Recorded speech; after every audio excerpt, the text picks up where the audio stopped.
Vriende, hierdie lied is so mooi. Voordat ons enigiets sê, kom ons sluit net die oë. Here, ons het nou gesing, Here, Heilige Here, U wee is hoër as ons wee. Ons verstaan nie die dinge wat U doen nie. Here, U is heeltemal te groot vir ons. U is baie keer heeltemal te anders vir ons, as wat Karel Barth gesê het. Here, en ons buig vanoggend voor U, die gans andere, die een wat anders is as ons, almagtig, alwys, alsiende, alomteenwoordig, tot alles in staat. En vanoggend wil ons sommer net hier in U teenwoordigheid, Here, kom rus vind.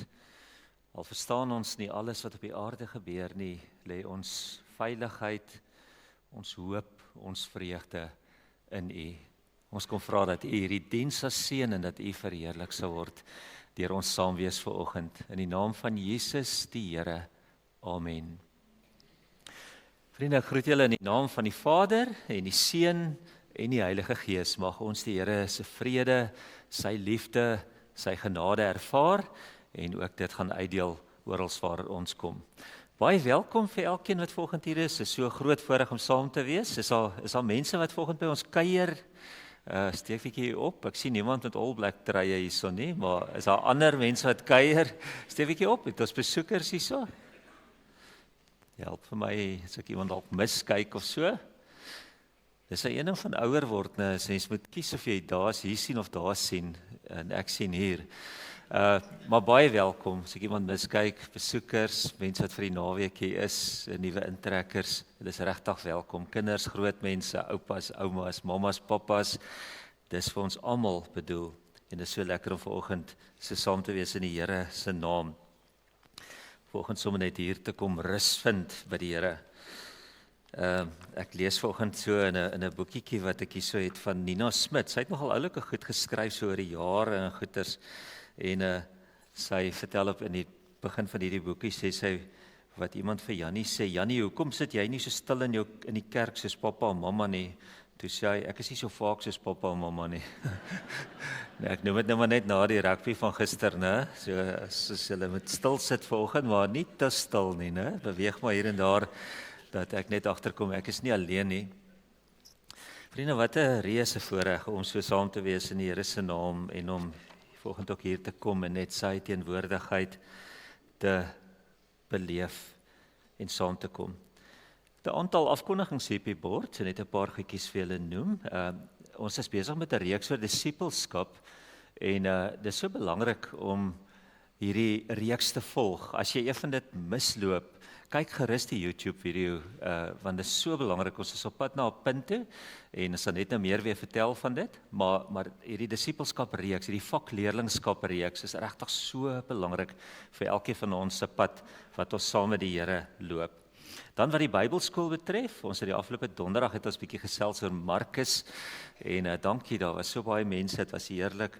En die week wat kom ons nie by mekaar nie. Ek en Anton is hierdie week by die Saam-konferensie. Daar's 'n nasionale byeenkoms van predikante, so 750 predikante dink ek wat van reg oor die land kom hier na Goudini se kant toe. So ons sien uit na die bietjie uitkom, die wegkom. Maar daar's klomp sessies heelpad, ons elkeen woon so 12 sessies by en dan is daar net 'n oggend en aand sessie wat verpligtend is, eintlik soos 'n oggend en aand godsdiens amper. So elkeen kies wat hy bywoon en ons sal graag later vir julle meer daarvan ook vertel, maar ons glo dit gaan ook 'n mooi week wees. Sterkte vir Michiel wat eintlik instaan vir ons en wat op bystand is hierdie week. Dan 'n derde dingetjie net is die wynproe.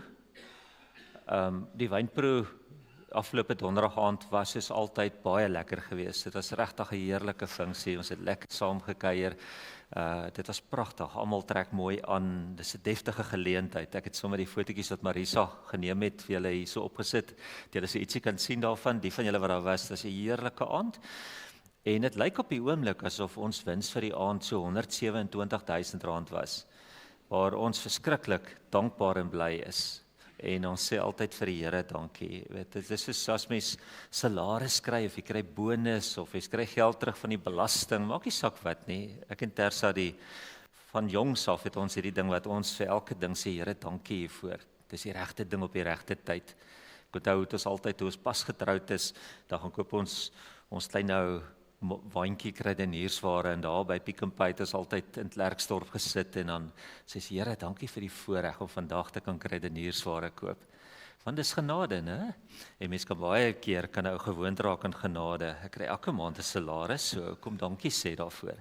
Die Here het ons geseën met 'n baie, baie wonderlike, heerlike aand saam met mekaar. Vriende, dan het 'n laaste reëlingkie en dit is dat, soos julle weet, het ons vir Dominee Rikus Hatting van Pelesier gemeente in Bloemfontein beroep.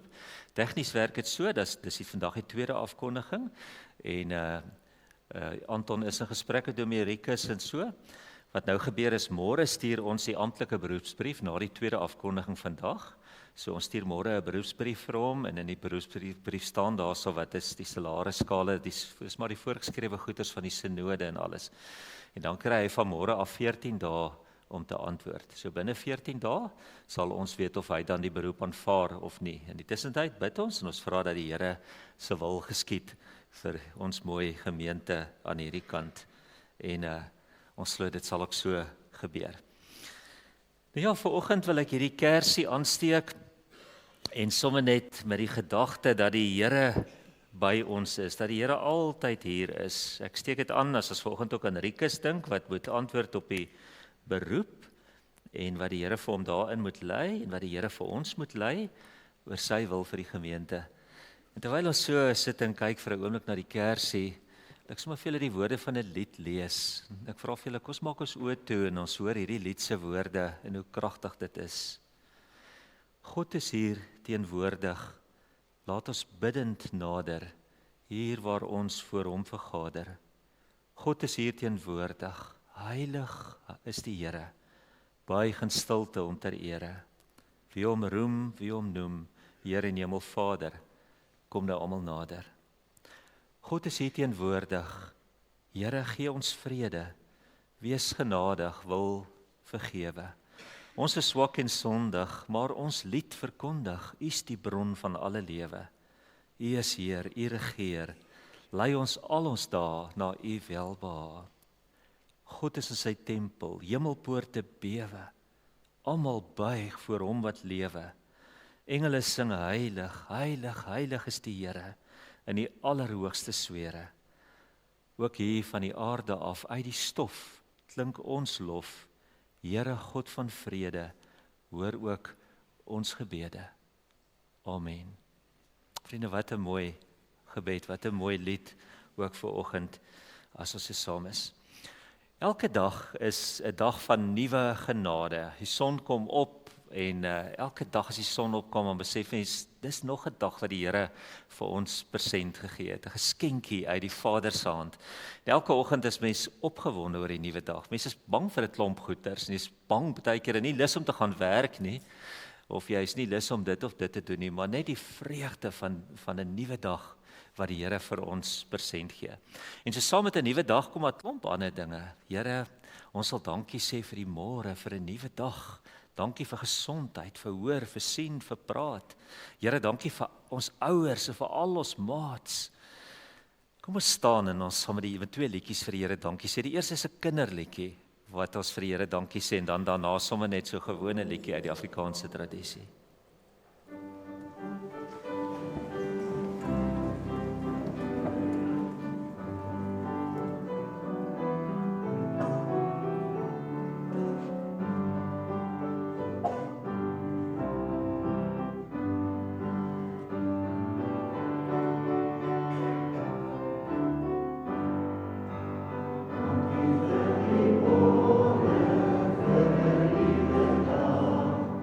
Amen.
Vriende, saam met 'n nuwe dag kom daar nuwe tyd, 'n nuwe kans om die Here groot te maak.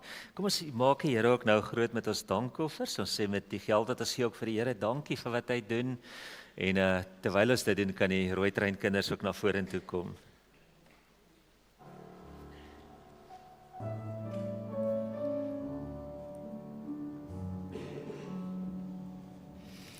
Ja, môre maatjies. Daar is hy, en die tannie hier tussenin, tannie Jolandi, welkom. Is lekker om julle hier so te hê, hoor. Ek wil vir julle vra, wie van julle kan onthou wat het Tommy Anton laasweek vertel van hierdie klei? Wie wil vir ons vertel wat het hy vir ons geleer laasweek? Dat Jesus ons vorm soos klei. Dat Jesus ons vorm soos klei. Vriende, dis baie mooi onthou. Wat is jou naam? Kiara, dis baie pragtig. Jy het regtig mooi onthou. Wat nog? Wat kan jy onthou? Wat het Tommy Anton vir ons vertel van die klei? Is daar nog ietsie wat julle onthou? Ja, kom ons kyk of nog iemand is. Kiara? Dat daar iemand was wat soos iets gebou het met klei wat soos Dawid gelyk het. Ja, daar was iemand wat iets gebou het soos klei wat soos Dawid gelyk het. En hy het alles afgekap wat nie Dawid is nie, né? Hy het 'n stuk klip gehad en toe kap hy alles af wat nie Dawid is nie. Nou vandag wil ek vir julle so ietsie meer vertel van die klei. Enigie van ons kan hierdie klei vat en ons kan 'n potjie uit klei maak, né? Wie van julle het al uit klei iets gemaak? Is al van julle, het julle al iets gemaak, né? Wat het jy gemaak? 'n Potjie, ja, en jy?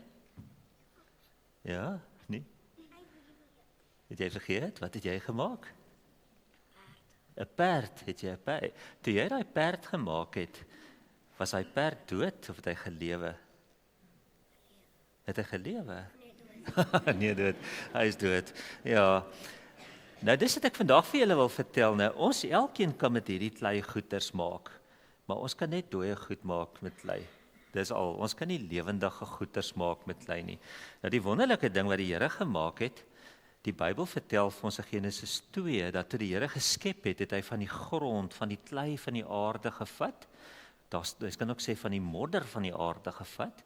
En van hierdie klei het hy gegaan en het hy 'n mens gemaak, né? Dit staan so, né? Daar staan hy die mens vir Adam het hy gemaak uit hierdie stof, uit hierdie klei van die aarde. En so maak hy 'n mannetjie en hy hou aan maak met hierdie mannetjie totdat hierdie mannetjie lyk net soos wat God lyk. Hy sê hy het die mannetjie gemaak na sy beeld, sodat hierdie mannetjie nou soos hy moet lyk. Nou ek gaan dit nie reg kry terwyl ek hier besig is nie. Maar die belangrike ding, toe hy klaar daai mannetjie gemaak het en hier staan hierdie mannetjie nou voor hom en hy sit die mannetjie so neer, toe is dit nie genoeg nie. Toe doen die Here 'n tweede ding wat baie belangrik is. Daar staan in Genesis 2, daar staan, en hy het daai mannetjie gevat wat hy gemaak het met die klei en hy het sy asem in hom ingeblaas. En op daai oomblik staan daar het hierdie mannetjie 'n lewende wese geword, het daai mannetjie begin leef. So God maak 'n mens uit die stof van die aarde, maar hy's net 'n klein mannetjie.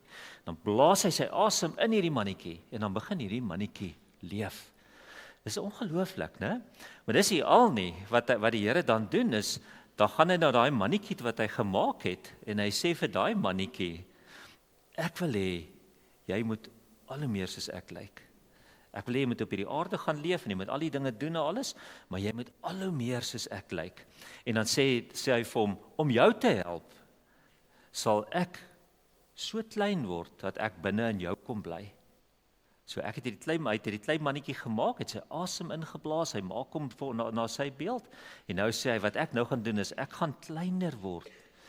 En ek gaan deur my Heilige Gees, gaan ek binne in jou kom bly, om vir jou te help, sodat jy soos ek kan lyk. Dis ongelooflik, né? Dis wat die Here doen. En dis wat die Here met ons ook mee besig is, né? Hy's besig om ons te vorm. Hy het sy asem in ons ingeblaas en hy het binne in ons kom bly.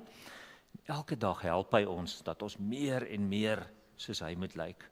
Want party dae lyk ons nie soos hy nie. Ek weet nie van julle nie, ek sukkel party dae, né? Sukkel julle ook? Ek sukkel, né? Maar hy sê ek sal jou help om dit te doen.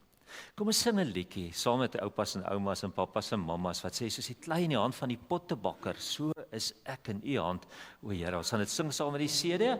Kom ons staan en ons sing dit. Pappas en mammas, julle kan sit, maar hulle gaan staan. En kom ons sing dit. Jy moet ook staan, jy's 'n kinder. Kom ons staan en ons sing dit lekker. Nou, julle ken mos daai liedjie. Soos die klei in die hand van die pottebakker, so is jy in my hand, sê die Heer. Soos die klei in die hand van die pottebakker, so maak ek jou 'n beeld tot my eer. Vorm my, Here God, vorm my en vou my, al kry ek seer. Vorm my, Here God, U weet hoe U my wil hê, o Heer. Vorm my, Here God, vorm my en vou my, al kry ek seer. Vorm my, Here God, U weet hoe U my wil hê, o Heer. Kom ons vra vir die Here om ons te vorm. En dis nie lekker nie, né? Dis partykeer seer. Ons het dit nou gesing ook. Kom ons vra vir hom. Maak ons oogies toe. Here, ons is soos hierdie klei in U hand. U het ons gevorm en U is besig om ons te vorm. Party dae is dit seer, party dae is dit nie lekker nie. Dis nie lekker as iemand met ons, as pappa of mamma met ons raas nie, maar hulle raas omdat hulle ons vorm. Here, dis nie vir ons lekker as iemand vir ons sê ons doen iets verkeerd nie, maar dis omdat U ons vorm, want U wil hê ons moet eendag die mooiste mense wees wat soos U lyk. Ons bid dat U vir ons sal vorm in Jesus se naam. Amen. Baie dankie maats, julle kan na julle klassies toe gaan.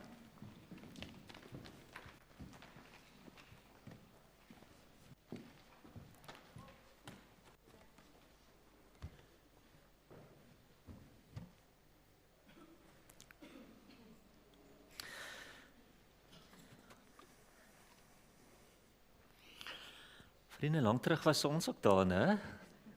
Daar was tye wat ons ook maar net so 'n bietjie nog verstaan het. Ek het nou, toe ek groot is, het ek uitgevind wat party van die liedjies wat ons gesing het daai tyd, daar's party van daai liedjies wat se woorde as heeltemal verkeerd beet gehad het. Gelukkig het die Here ons vergewe vir wat ons gesing het, né? En op die einde is dit hoe mens groei en hoe dit die Here in mense se lewe gestalte kry. Ek wil vir 'n stukkie lees voor ons 'n lied gaan sing. Ons gaan sommer bly sit vir daai lied. Ek som so ietsie op van wat Max Lucado lank terug geskryf het, sommer my eie woorde. En maak dit jy kan vir ons omblaai as ek aangaan. Die groot outeur het 3 woorde neergeskryf. Hy sou sy hele verhaal bou rondom hierdie 3 woorde. Hy skryf die eerste woord, tyd. Sy storie sou in die tyd afspeel. Dit sou 'n begin en 'n einde hê. Dan skryf hy die tweede woord, Adam, mens, mense. Sy verhaal sou uit mense bestaan, mense uit elke land en taal en volk en nasie. Hy sien die storie van elke mens wat ooit sou bestaan. Hy sien die mens se sonde en verlorenheid. En daarom vat die outeur sy pen en skryf 'n derde woord, Immanuel, God met ons. Die outeur sou mens word in sy eie storie. Hy sou hier kom bly, kom sterf, kom opstaan, sodat elke Adam wat ooit geleef het, hom kan ontmoet. Terwyl hy sit, sing ons hierdie mooi lied.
Ek het eendag 'n sanger ontmoet, sy naam is Douglas Elfroff. Hy was op pad Rusland toe om daar te gaan getuig met sy liedere en hy het hierdie lied geskryf en hy het gesê, I come before your altar now, prepared to give myself to thee, my empty hands, my empty heart, stripped of the nets entangling me.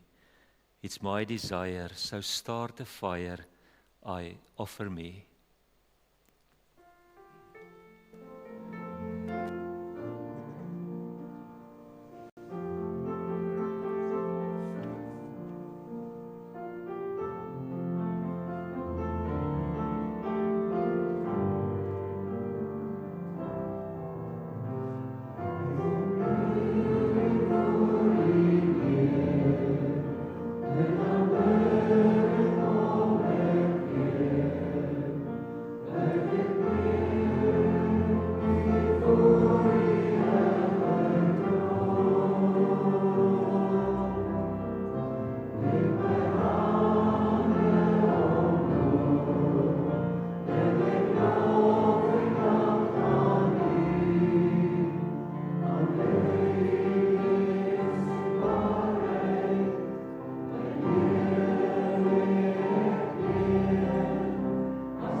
Here, wil U vanoggend in die groot genade vir elkeen van ons ook hier kom ontmoet.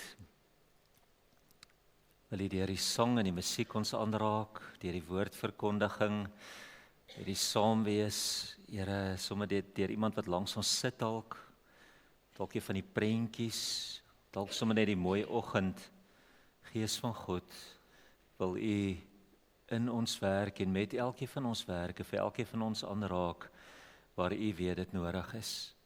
Here, dankie vir 'n Bybel. Dankie dat ons 'n woord het waar ons kan lees en elke keer as ons dit oopmaak, kan glo en aanspraak maak op dat dit U is wat met ons praat deur U woord, deur U Gees. En ons bid, Here, dat U ook vanoggend met elkeen van ons sal praat as ons nou uit U woord lees. Ons bid, Here, dat U lewens sal verander. Ons bid dat U lewens sal verryk. Ons bid dat U vir ons sal leer, sal lei. Here, dat U vir ons sal laat groei. Dat U vir ons, dalk as ons by 'n punt in ons lewe gekom het, dat ons nuwe rigting kort, dat U vir ons nuwe rigting sal gee. Ek bid, Here, dat U groot wonderwerke hier in ons en deur ons sal doen, in Jesus se naam. Amen. Ons lees vanoggend presies dieselfde gedeelte waarmee ons die reeks begin het, en dit kom uit Matteus hoofstuk 28 uit. Julle sal onthou, so 'n paar weke gelede het ons gesê ons lees uit Matteus 28 vers 16 tot 20. En ek wil vanoggend stil staan by een frase in daai gedeelte. Kom ons lees hierdie gedeelte Matteus 28. Ek het die frase in geel gemerk. Julle sal sien as dit kom. Die 11 disippels het na Galilea gegaan, na die berg waarheen Jesus hulle ontbied het. Toe hulle hom sien, het hulle hom aanbid, maar sommige het getwyfel. Jesus het nader gekom en vir hulle gesê, aan my is alle mag gegee in die hemel en op die aarde. Gaan dan en maak disippels van al die nasies, deur hulle te doop in die naam van die Vader en die Seun en van die Heilige Gees, en hulle te leer om alles te onderhou wat ek julle beveel het. En kyk, ek is met julle al die dae tot aan die volëinding van die tyd. As jy daai, bly vir ons net so 'n bietjie terug hier, Margaret. So sien daai stukkie in geel. Hy sê, gaan na al die nasies toe, maak die mense my disippels, leer hulle om alles te onderhou wat ek julle beveel het.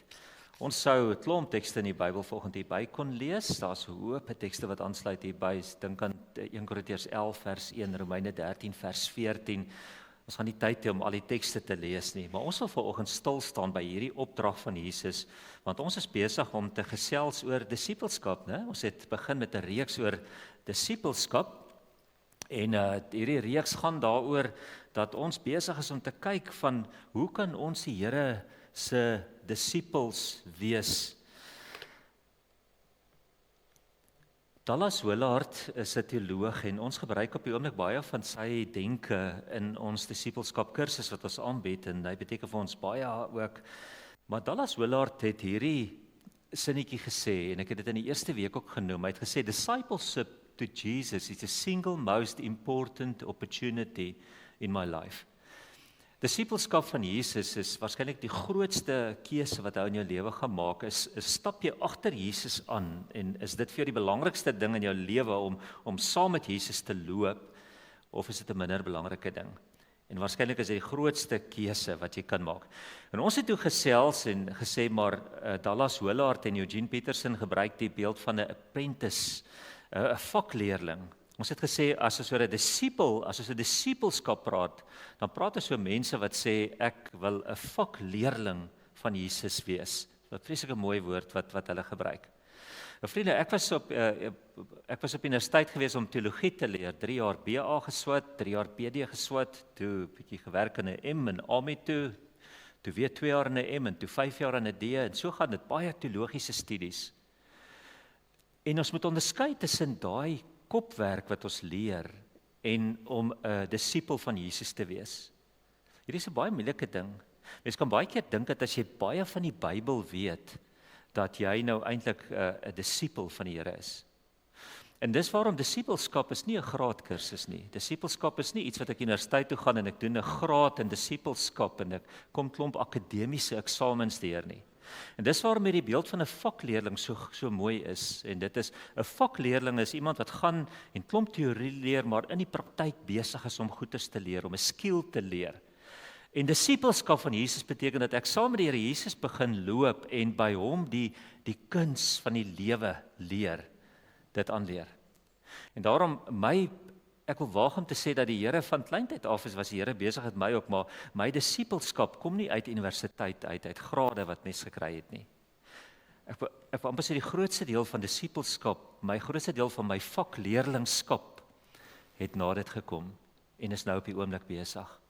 Dis nou op die oomblik wat ek net meer en meer voel, ek wil saam met Jesus loop en ek wil al hoe meer hierdie kuns van die lewe by hom leer, van wat dit beteken om 'n disipel te wees. Nou ons het in die laaste paar weke het ons nou eintlik 2 groot goed gesê. Ons het 'n inleiding gehad, gesê ons wil vakleerlinge wees. Toe sê ons die eerste ding van 'n vakleerling is 'n vakleerling wil by sy leermeester wees. Hy loop saam met hom, hy kyk wat hy doen en hy doen daai dinge dan. Met ander woorde, om by hom te wees is so belangrik. Laasweek het Oomie Anton met ons gepraat en gesê, maar as ons by die Here is, as ons hierdie pad saam met die Here loop, dan word ons al hoe meer soos hy. Hy het die voorbeeld genoem en gesê, mens word al hoe meer soos die mense saam wie jy tyd spandeer. Nou jy word al hoe meer soos die God met wie jy tyd spandeer. En nou kom ons volgende by die derde ene van hierdie reeks, om dan eintlik te sê dat ons loop nie net saam met die Here nie, ons word nie net geleidelik verander sodat ons meer en meer soos hy is nie. Ons begin ook al hoe meer die dinge doen wat hy doen. Ons sou kon sê, ons begin al hoe meer vra, wat sou hy doen as hy vandag hier was?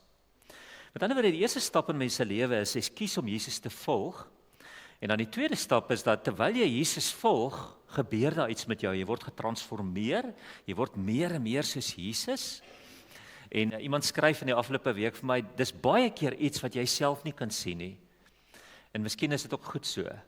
Dis baie keer iets wat jou huweliksmaat dalk kan sien van hier's iets besig om te verander. Hier's 'n gedrag wat verander of hier's 'n stukkie groei of 'n diepte wat hier nie was nie. En baie keer sien die mense om ons iets van hierdie groei raak en vir onsself voel dit dalk ons vorder nie. Maar dit is so belangrik nou, soos wat ons saam met die Here tyd spandeer, word ons getransformeer in die proses. En dan leer ons om die dinge te doen wat hy gedoen het. 'n ander manier sou wees om dit op te som en te sê, wel, as 4 dinge wat belangrik is.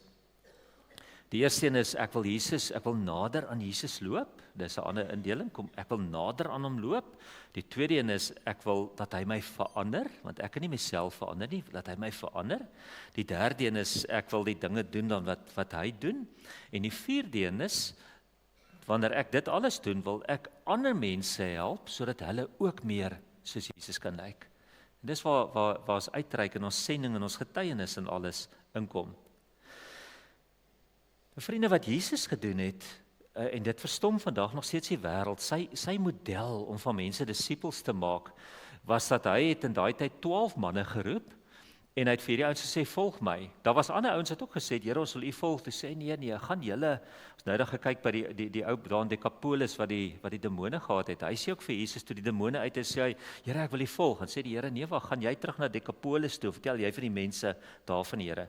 Maar hy kies 12 ouens uit, net 12, om saam met hom te loop, dag en nag vir 3 jaar. En hy belê eintlik sy tyd, sy energie, sy alles in hierdie 12 ouens wat hy geroep het om saam met hom te loop. Die geleerde ouens beraam dat Jesus 90% van daai 3 jaar bediening op aarde het hy gespandeer saam met hierdie 12 ouens. Dit sê vir ons ook iets, ons kan nie vir almal alles doen nie. Ons moet daaroor kom om te dink, ons kan die hele wêreld na Jesus toe lei. Maar ons kan in 'n groepie mense se lewens, kan ons 'n duidelike voetspoor los, wat 'n groot verskil maak. Dis wat Jesus gedoen het, hy roep hierdie 12 ouens, hy rus hulle toe, hy loop saam met hulle. Hulle bly saam, hulle eet saam, hulle slaap in die aand omtrent besig van dit by dieselfde plek, hulle werk saam, hulle lei saam. As jy The Chosen kyk, kan jy so goed ook sien, hoe dat hulle eintlik van die begin af saam met hom begin lei op hierdie pad, né? En dit was dieselfde wat Paulus gedoen het. As Paulus belê ook die meeste van sy tyd eintlik in 'n paar individue, in Timoteus en met Silas en goeters, en dan sê hy vir hulle, nou dat ek vir julle geleer het, die betroubare manne aan wie ons dit toevertrou het, gaan leer julle nou die ander mense. Vriende, maar terug by Jesus se opdrag. Jesus sê, aan my is alle mag gegee, in die hemel en op die aarde. Gaan na al die nasies toe, maak die mense my disippels, leer hulle te doop en hulle te leer. En dan kom hierdie sinnetjie, hierdie uitbreiding, leer hulle om alles te onderhou wat ek julle beveel het. Wat beteken dit? As ons disippels van Jesus is en ons moet alles doen wat Jesus beveel het, wat presies moet ons doen? Ek weet nie van jou nie, van myself, ek wil verskriklik graag 'n disipel van Jesus wees. Ek wil verskriklik graag naby hom leef. Maar wat is hierdie dinge wat ons moet doen waarvan hy hier praat? Die Engelse Bybels gebruik verskillende woorde. Hulle sê teaching them to obey, ander sê teaching to observe, ander sê to follow, to keep. In die Afrikaans kry ons die woorde wat sê leer hulle om alles te doen wat ek vir julle gesê het. Leer hulle om alles te hou, leer hulle om alles te onderhou wat ek vir julle gesê het, alles wat ek julle beveel het. Vriende, ons probleem dink ek in vandag se tyd is dat baie mense wil graag 'n Christen wees, maar hulle wil nie graag 'n disipel wees nie. Ek dink dis die kernprobleem is dat daar's 'n groot deel van die Christendom wat vandag sê ek wil graag die naam Christen hê, ek wil 'n Christen wees, maar ek sien nie kans vir die pad van disipelskap nie. Baie keer sal mense 'n gevoel hê van ek wil bekend staan as 'n Christen want dit tel in my guns as ek 'n Christen is en dit is 'n goeie etiek, soos baie mense sal sê Christen het goeie waardes, so dit is goed om 'n Christen te wees. Op 'n vraelys as hulle vra watter geloof is ek, wil ek graag invul ek's 'n Christen. Ek wil al die voordele hê van die Christelike lewe. Dis lekker om te weet dat my sonde is vergewe. Dis lekker om te weet dat as ek in die moeilikheid is daar 'n God met wie ek kan praat. Dis lekker om te weet dat as ek op die aarde doodgaan, is daar 'n God wat vir my 'n plek voorberei het en hierdie is nie die einde nie, daar's 'n beter lewe wat aan die ander kant wag. Daar's 'n plekjie in die hemel, daar's 'n woonplek voorberei. Maar baie keer is dit moeilik, ons wil graag daai goed hê, maar ons wil nie gaan doen wat Jesus beveel het nie. Ek dink meeste mense se probleem vandag is dat mense voel maar weet ek wil 'n Christen wees, ek wil in die Here behoort, ek wil eendag na die Here toe gaan. Maar ek sien nie nou kans om die dinge te gaan doen wat die Here gesê het ons moet doen nie. Ek sien nie nou kans vir al hierdie dinge wat Jesus wil hê ons moet doen nie. Jesus se opdrag, sy laaste opdrag was leer hulle om alles te onderhou wat ek julle beveel het. Dis deel van hierdie pakkie van disipelskap. Wil jy disipel wees? Gaan doen alles wat ek julle beveel het om te doen. En ek dink een van die redes waarom ons so bang is om disipels te wees, is omdat ons baie keer 'n verkeerde prentjie het van wat 'n disipel is.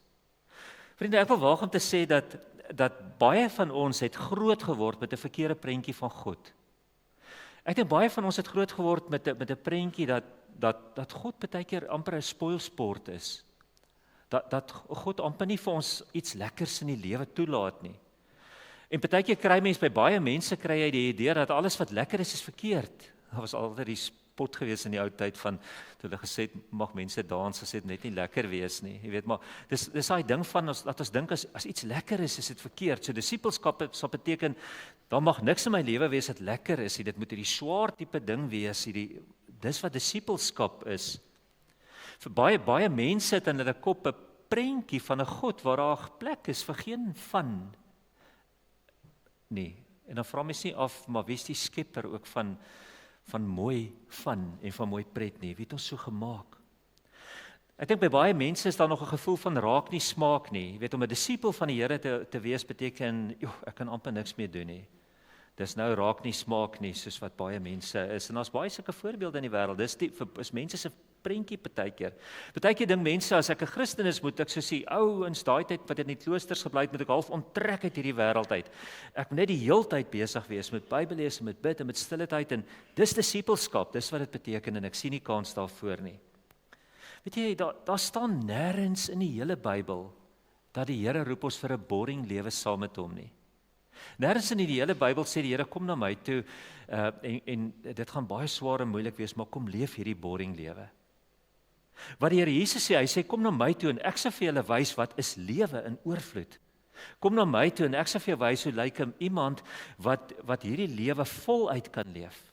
Kom na my toe en ek wys jou wat 'n verskil kan ek in jou huwelik maak sodat jou huwelik 'n baie beter huwelik kan wees.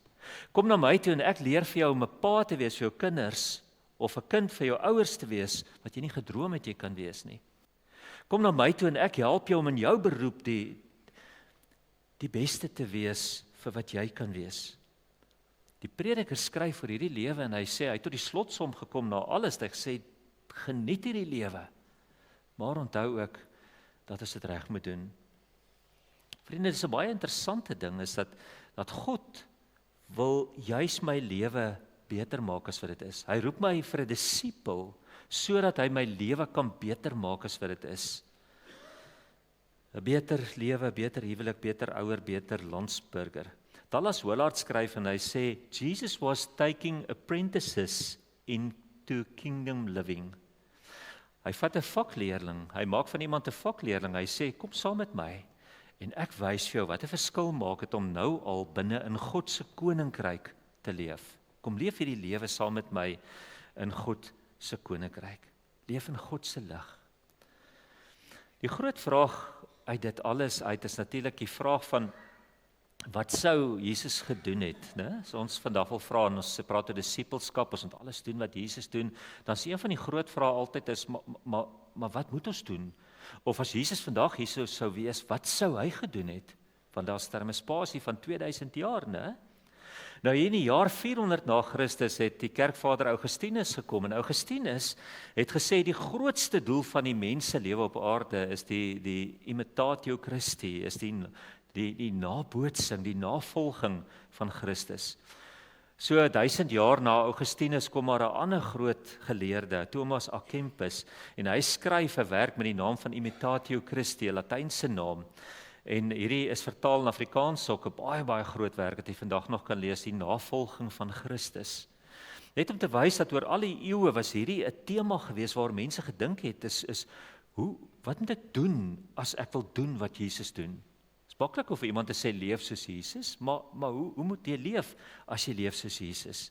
Spurgeon, die groot prediker, het in 1891 het hy preke gehou, en dan het hy oral in hierdie preke het hy gevra, what would Jesus do? Hoe weet ons wat sou Jesus gedoen het? Charles Sheldon, 1896 het hy ook gepraat oor what would Jesus do, en toe skryf hy 'n boekie met die naam van In His Steps. Wat beteken dit om in Jesus se spore te loop, in die stof van die rabbi?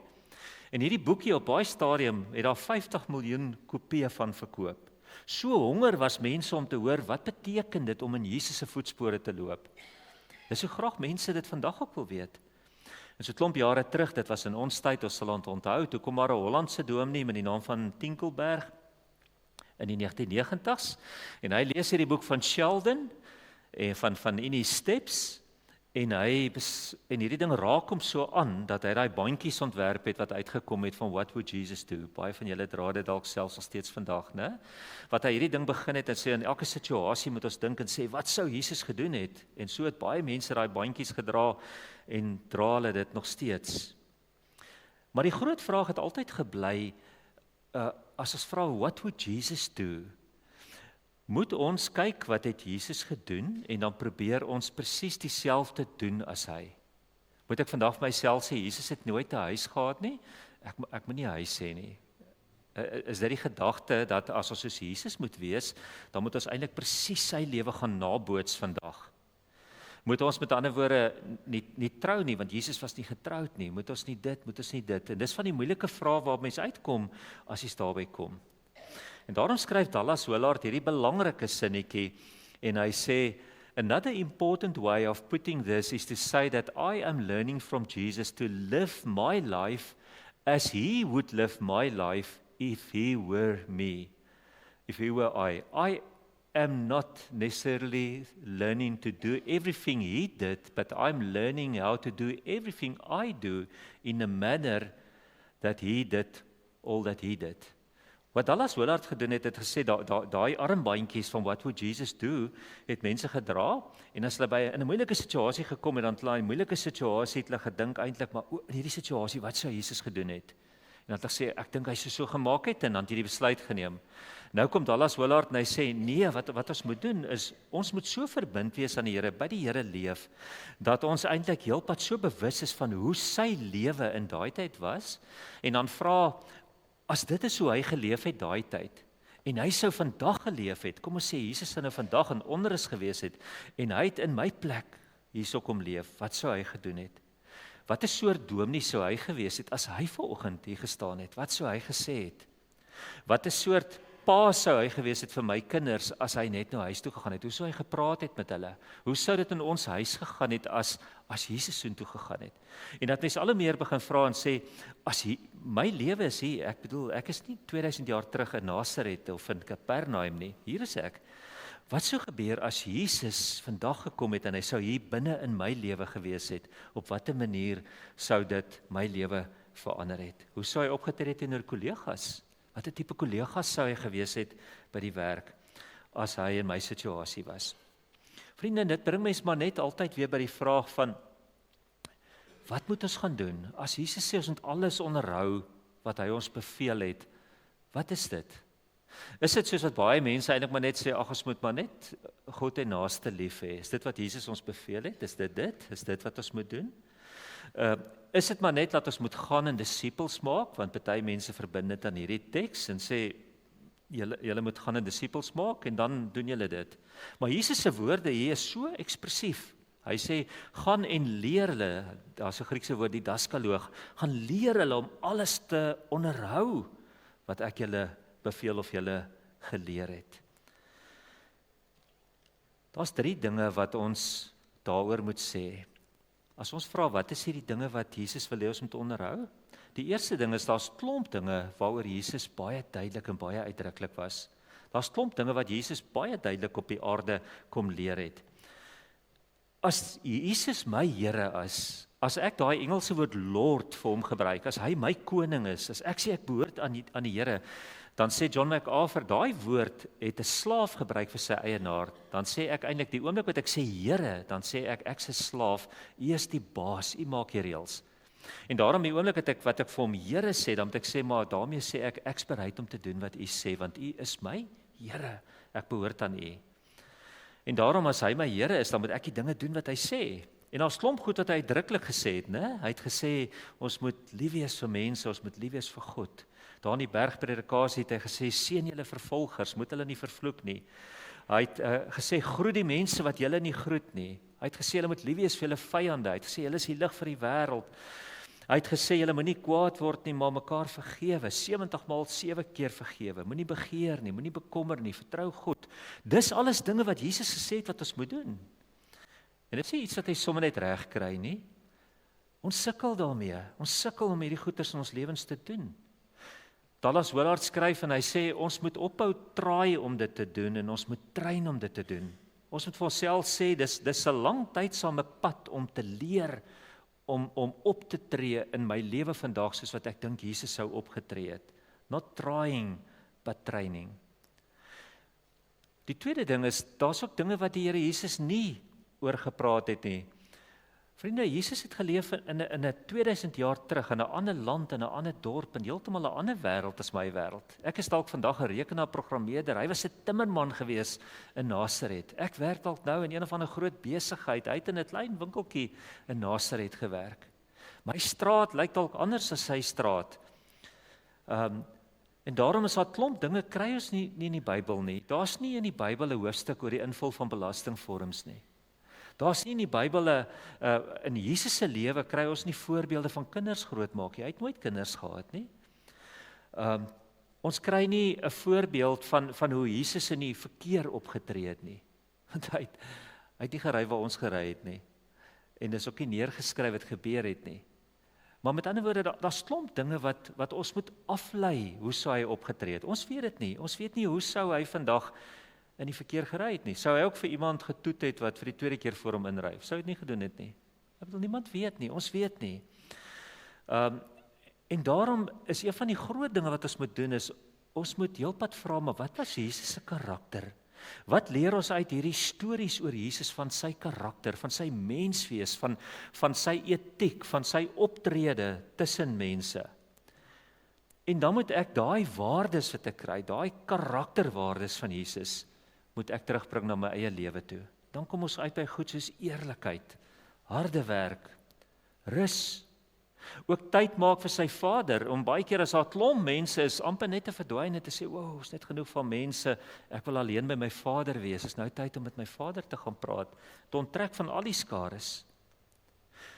Iemand skryf en sê, dink net by watter ander keuses ons in ons lewens sou uitkom, as ons meer gereeld gesê het, wow, ek moet net bietjie onttrek, ek wil net by die Vader uitkom.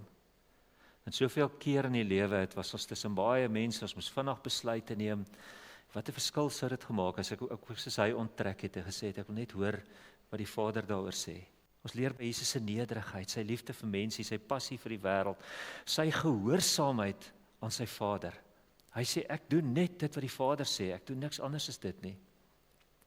Dallas Willard gebruik 'n mooi voorbeeld, hy sê dat hy self, en hy bly in Amerika, dit troos my so, want ek sukkel baie keer met bestuur, maar nou skryf hy en hy sê dat hy het agtergekom van een van die goed waarmee hy sukkel is met bestuur. Ek weet nie wat se uitdagings hulle daar nie, maar dit klink my daar's ook uitdagings. Hy sê, nou lees hy in die Bybel, daar staan, jy moet in plaas van om ouens te vloek of te vervloek, moet jy hulle seën. Hy sê, nou ry in sy kar, hy sê, in die groot uitdagings, hierdie ou ry voor hom in, en ry hierdie ou weer voor hom in, en hy sê, dan kom ons by daai punt, jy try dit, jy het vanoggend dit nou gelees, en nou try dit so 1 of 2 keer, hy sê, en dan werk dit of dit werk nie, en dan is jy weer verby dit.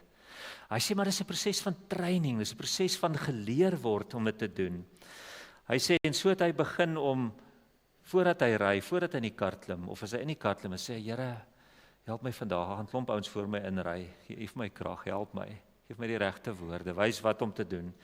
Hy sê, en later het hy begin, en het hy sommer voor hy ry, het hy sommer gebid vir die ouens, wat hy weet vandag vir hom gaan kwaad maak op die pad, sommer klaar, want hy het geweet dit gaan gebeur.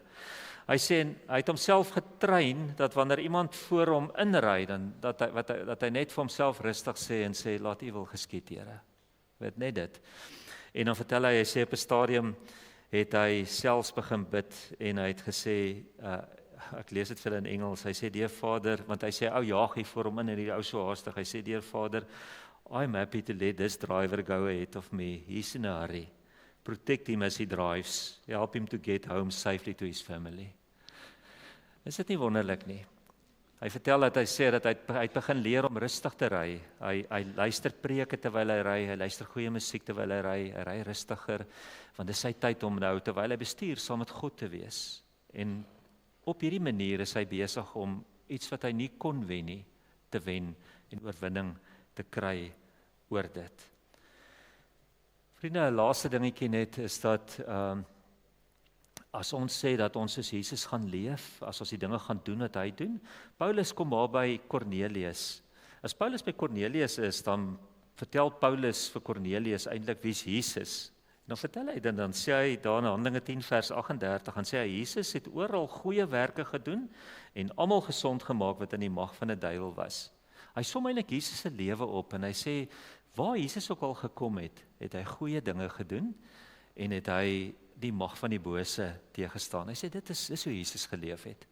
Nou dink net as ons vandag dit sou doen, en ons het vir party goed, het ons nie teksverse nie, party goed weet ons nie presies hoe Jesus dit sou hanteer nie, maar dink net as ons kom by die punt wat ons sê dat, weet jy, ek het vandag net 2 behoeftes, oral waar kom wil ek goeie dinge doen, ek wil alles wat boos is, wil ek teenstaan, alles wat nie van die Here afkom nie, wil ek teenstaan in sy naam. En hy sê, dis die derde deel van hierdie woorde van Jesus leef. Hy sê, vakleerlingskap aan Jesus beteken dat ek in klein treetjies leer om elke dag Jesus se krag uit te leef. Klein treetjies, vat lank, stadig. Nie een van ons is al by die wendpaal nie. Nie een van ons gaan by die wendpaal kom voordat ons dood is nie. Nie een van ons het vanoggend iets om op trots te wees van, ja, ek vorder darm nou mooi nie. Ons almal staan vanoggend hier en sê, Here, ons sukkel, klein treetjies. Tyd daar, Here, dan tyd daar voel dit so asof ek op koers is en net nou verloor ek my meer en alles sukkel. Here, ek skaam, ek's jammer daaroor. En dan gee ek weer daai volgende treetjie en ek trein harder, nie traai nie, ek trein harder sodat ek al hoe meer soos Jesus kan wees. Vriende, ons is in 'n leerskool. Onder se 4 gemeente is by 'n plek van leer. Kom ons leer om dag vir dag sommer net in die Here se spore te loop, so naby dat die stof van die rabbi aan ons vassit. Kom ons lees Bybel om agter te kom hoe het Jesus geleef. En dan vra ons, hoe sou hy, as hy so geleef het, hoe sou hy vandag my lewe geleef het? En dan gaan leef ons lewens so, soos wat hy dit sou gedoen het. Ek lees hier die laaste 4 reeltjies ter afsluiting. What he teaches, we believe. What he says, we follow. Where he tells us to go, we go. What he tells us to do, we do. Amen. Kom ons bid saam. Here, dankie dat ons vandag kan nadink oor hierdie teks, dat U sê, ons moet al die dinge doen wat U gedoen het. Ons moet alles doen wat U vir ons beveel het. Ons moet alles doen wat U deur die woorde en deur U dade vir ons kom leer het, deur U optrede, deur daai 3 jaar wat U gelewe het op die aarde. Help ons, Here, om te kyk hoe U gelewe het en lei U vir ons om te leef soos wat U vandag in my werk sou geleef het, in my huis sou geleef het. Sal my vriende, wanneer ek rugby kyk, sou rugby gekyk het. Here, as U saam met ons sou weggaan hierdie week, leer ons om te leef soos mense wat onthou hoe U sou geleef het. Ons vra, Here, dat U vir ons voetstappe rig, dat U vir ons leer om in U spore te bly, in your steps, in U voetspore. Geef ons die krag elkeen om naby U te bly, in Jesus se naam. Amen. Kom ons sluit met daai kinderliedjie wat sê ek word meer en meer en meer soos Jesus, wat Piet Smit geskryf het. Ons staan, ons sing hy baie mooi lied.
Vriende, baie dankie vir elkeen se teenwoordigheid vandag. Hier is 'n hele mandjie met vuurhoutjies en die manne kan elkeen 'n boksie vuurhoutjies kom vat. Dis nog oor van Vadersdag.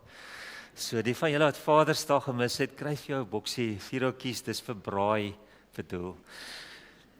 En vriende, ons wens vir julle elkeen 'n vreeslike mooi, geseënde week. Ons bid dat die Here regtig sal goed wees vir ons. Mag die genade van ons Here Jesus Christus, die ongelooflike liefde van God, ons Vader, en die troos en die krag en die leiding van die Heilige Gees by elkeen van ons wees en bly. Amen. Kom ons sluit met die seënlied.